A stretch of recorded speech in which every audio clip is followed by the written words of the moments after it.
আজকে তোমাদের কাছে একটি গুরুত্বপূর্ণ কথা শেয়ার করব এবং এই কথাটা এতটাই গুরুত্বপূর্ণ যে জিনিসটা তুমি যদি খুব সিকোয়েন্সলি ভাবে না বোঝো তাহলে কিন্তু যে সমস্ত নিউ কামার স্টুডেন্টরা রয়েছে তারা কিন্তু অ্যাসিস্ট্যান্ট প্রফেসর হওয়ার স্বপ্ন থেকে কিন্তু বঞ্চিত হবে। এবং আমরা এই জিনিসটা ভীষণ রকমভাবে সেই সময় ফেস করেছি, বুঝতে পারিনি।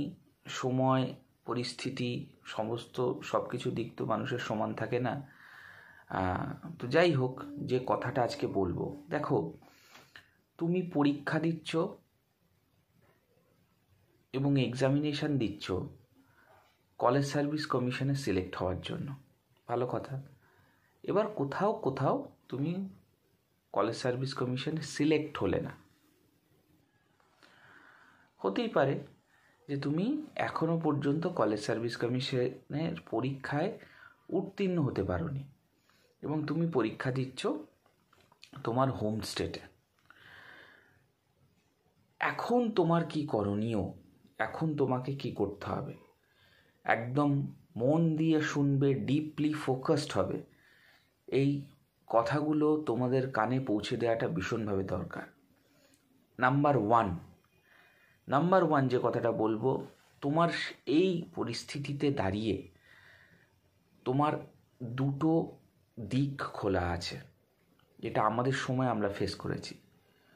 এক নম্বর হচ্ছে, তোমাকে যদি তোমার সেই মাইন্ডসেট, তোমার যদি সেই মাইন্ডে সেই পজিটিভ অ্যাটিটিউড থাকে, তুমি ফিনান্সিয়ালি যদি স্টেবল হয়ে থাকো, পারিবারিক, তাহলে, এবং তোমার মাইন্ড, তোমার মন কি চায়, কারণ মন চাইলে হবে না, তোমাকে কোনো একটা জিনিস মুভ করতে গেলে কিন্তু তার জন্য অর্থের দরকার।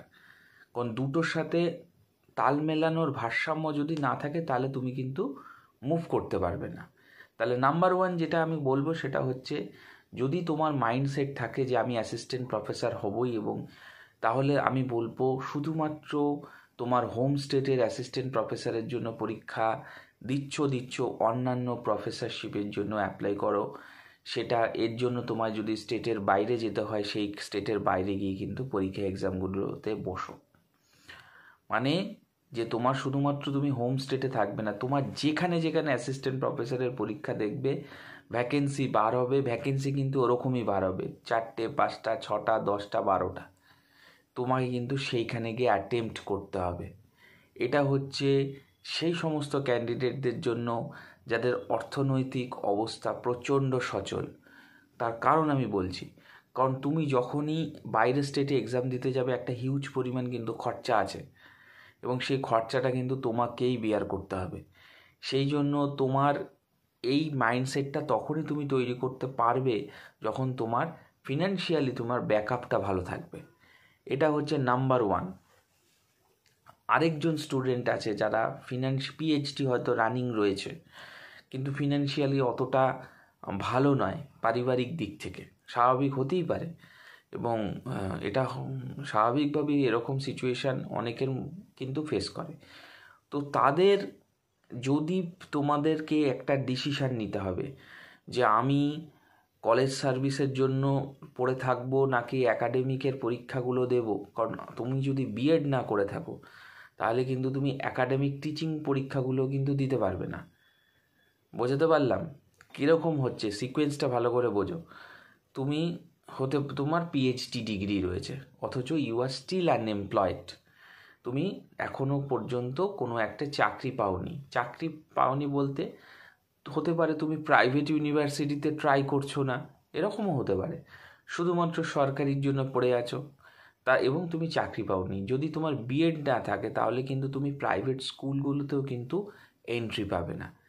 তাহলে ডিসিশানটা তোমাকে কিভাবে নিতে হবে, এবং এই ডিসিশানের উপর বেস করে তুমি আগামী দিনে কীরকমভাবে চলবে সেই জিনিসটা কিন্তু ভীষণভাবে তোমাকে ঠিক করতে হবে যে আমার এইটা ডিসিশান, আমি এই রকমভাবে সিকোয়েন্স বেসিসে আমি যে চলবো সেই জিনিসটা কিন্তু আমাকে ঠিক করতে হবে। ক্লিয়ার? এবং যে কথাটা আমি বারংবার বলবো সেটা হচ্ছে, এই সিকোয়েন্স বেসিসে যখনই তুমি কোনো একটা ডিসিশান নিচ্ছ, সেই ডিসিশানটা কিন্তু তার উপর তোমাকে কমিটমেন্ট থাকতে হবে যে আমি এই ডিসিশানটা 5 বছর আগে নিয়েছি, এই ডিসিশানে যে পরিস্থিতি আসুক না কেন I will handle it. Clear?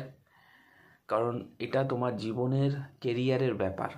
কোথায় সিলেকশান পাবে এটা বলা খুব মুশকিল, কী রকম সিলেকশান পাবে এটা সত্যি কথা বলা মুশকিল, কিন্তু তোমাকে তোমার মতো করে কিন্তু পড়াশোনাটা করে কিন্তু সামনের দিকে এগিয়ে যেতে হবে।